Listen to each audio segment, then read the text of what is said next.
Hello മക്കളെ, നമുക്ക് ഒരൊറ്റ മിനിറ്റ് നമ്മുടെ ഏറ്റവും ഇമ്പോർട്ടന്റ് ആയ ചാപ്റ്റർ ആയിട്ടുള്ള ലോകത്തിന്റെ നെറുകയിൽ on the roof of the world എന്ന് പറഞ്ഞ ചാപ്റ്ററിൽ ഏറ്റവും പ്രധാനപ്പെട്ട കുറച്ച് കാര്യങ്ങൾ ഡിസ്കസ് ചെയ്താലോ. മക്കളെ, ഈ ചാപ്റ്ററിൽ പ്രധാനമായിട്ട് പറയുന്നത് നോർത്തേൺ മൗണ്ടൻ റീജിയൻ അഥവാ ഉത്തരപർവ്വത മേഖലയാണ്. ഉത്തരപർവ്വത മേഖലയെ നോർത്തേൺ മൗണ്ടൻ റീജിയൻ നമ്മൾ മൂന്നാക്കി തരംതിരിച്ചിട്ടുണ്ട്.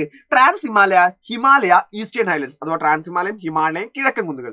അതിൽ ട്രാൻസ് ഹിമാലയ വീണ്ടും നമ്മൾ മൂന്നായിട്ട് തരംതിരിച്ചിട്ടുണ്ട്. അവയുടെ പേര് ഏതൊക്കെയായിരുന്നു? കാരക്കോറം, ലഡാക്ക്, സസ്കർ. പകരം പേരുകൾ മക്കളുടെ മനസ്സിൽ ഓർമ്മയിൽ വേണം. കാരക്കോറം, ലഡാക്ക്, സസ്കർ. അങ്ങനെയാണെങ്കിൽ ഹിമാലയത്തെ നമ്മൾ മൂന്നായിട്ട് തരംതിരിച്ചിട്ടുണ്ട്. അവയാണ് ഹിമാദ്രി, ഹിമാചൽ, സിവാലിക് എന്ന് പറയുന്നത്.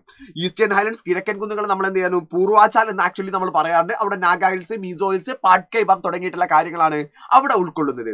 അതേസമയം നമ്മൾ എന്ത് ചെയ്യുന്നു? ബേസ്ഡ് ഓൺ ദ റീജിയൻ, അതിന്റെ പ്രാദേശിക അടിസ്ഥാനത്തിൽ നമ്മൾ മൂന്നായിട്ട് തരംതിരിക്കുന്നുണ്ട്. അതിൽ ഒന്ന് വെസ്റ്റേൺ ഹിമാലയ, പടിഞ്ഞാറൻ ഹിമാലയമാണ്.